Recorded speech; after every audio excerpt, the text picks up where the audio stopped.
আবারও উত্তাল মধ্যপ্রাচ্য। যুদ্ধের এই পর্যায়ে এসে বিশ্ব দেখছে এক ভয়াবহ সংঘাতের মহড়া। একদিকে মার্কিন প্রেসিডেন্ট ডোনাল্ড ট্রাম্পের সরাসরি ধ্বংসের হুমকি, অন্যদিকে ইরানের নতুন কঠোরপন্থী নেতৃত্বের অনড় অবস্থান। হোয়াইট হাউস বলছে যুদ্ধ শেষ হবে খুব শীঘ্রই, কিন্তু তেহরানের আকাশে এখনও বারুদের গন্ধ আর লাশের মিছিল। তবে কি একবিংশ শতাব্দী সাক্ষী হতে যাচ্ছে এক প্রলয়ঙ্করী ধ্বংসযজ্ঞের? মায়ামির গলফ ক্লাব থেকে সোমবার এক সংবাদ সম্মেলনে হুঙ্কার ছেড়েছেন মার্কিন প্রেসিডেন্ট ডোনাল্ড ট্রাম্প। তার ভাষায় এটি কোনো দীর্ঘস্থায়ী যুদ্ধ নয়, বরং মন্দকে বিদায় করার একটি ছোট ভ্রমণ বা এক্সকারশন। তবে হুঁশিয়ারি দিতে ভোলেননি তিনি, যদি হরমুজ প্রণালীতে তেলের প্রবাহ বাধাগ্রস্ত করার দুঃসাহস দেখায় তবে আমেরিকা 20 গুণ বেশি শক্তি নিয়ে ঝাঁপিয়ে পড়বে। ট্রাম্পের স্পষ্ট বার্তা এবার হবে ডেথ, ফায়ার অ্যান্ড ফিউরি, বা মৃত্যু, অগ্নি আর উন্মাদনার বৃষ্টি। ইরানের মসনদের নতুন সুপ্রিম লিডার হিসেবে আয়াতুল্লাহ মুস্তফা খামেনির অভিষেকের খবরেই থর থর করে কেঁপে উঠেছে বিশ্ব অর্থনীতি। 2022 সালের পর তেলের দাম পৌঁছেছে সর্বোচ্চ শিখরে। বিনিয়োগকারীরা শঙ্কিত, কারণ মুস্তফা খামেনির অধীনে তেহরান আরও কঠোর ও আপোষহীন পথে হাঁটছে। যদিও ট্রাম্পের দ্রুত যুদ্ধ শেষ হওয়ার আশ্বাসে বাজারে কিছুটা স্থিতিশীলতা এসেছে, কিন্তু অনিশ্চয়তার কালো মেঘ সরেনি মোটেও। কেন এই আকস্মিক হামলা? ট্রাম্পের দাবি, অপারেশন মিডনাইট হ্যামার চালানো না হলে ইরান কয়েক সপ্তাহের মধ্যেই পরমাণু শক্তিধর হয়ে উঠত।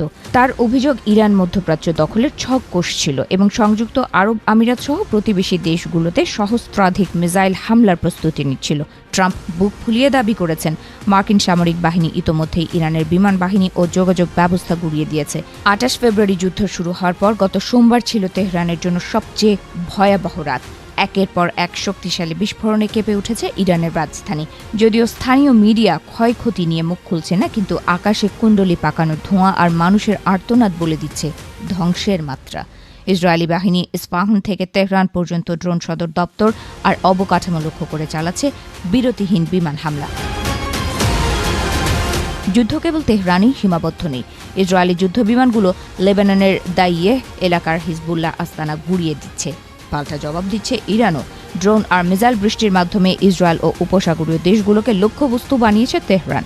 হিজবুল্লাহর রকেট হামলায় ইসরায়েলে নিহতের সংখ্যা বেড়ে দাঁড়িয়েছে 11-তে। রণক্ষেত্র এখন এক বিশাল অগ্নিকুণ্ড। এই সংঘাতের বলি হচ্ছে সাধারণ মানুষ। সরকারি হিসাব অনুযায়ী ইরানে এখন পর্যন্ত 1230 জন এবং লেবাননে 397 জন প্রাণ হারিয়েছেন। এমনকি অন্তত 7 জন মার্কিন সেনাও এই রক্তক্ষয়ী যুদ্ধে নিহত হয়েছেন। তেহরানের বেহেশত ই জাহরা কবরস্থানের লাশের সারি আর শোকাতুর মানুষের ভিড় মনে করিয়ে দিচ্ছে রাজনীতির খেলায় সাধারণ মানুষের জীবন কতটা সস্তা। ইরানের রেভলিউশনারি গার্ডের মুখপাত্র আলী মাহমেদ নাইনি পাল্টা চ্যালেঞ্জ ছুড়ে বলেছেন, ইরানই ঠিক করবে যুদ্ধ কখন শেষ হবে। একদিকে ট্রাম্পের সব লক্ষ্য পূরণের জেদ, অন্যদিকে ইরানের অস্তিত্ব রক্ষার লড়াই। মধ্যপ্রাচ্যের এই আগুন কি সত্যি খুব শীঘ্রই নিভবে, নাকি সারা বিশ্বকে গ্রাস করবে এক মহাপ্রলয়ে? সেই উত্তর এখন সময়ের হাতে।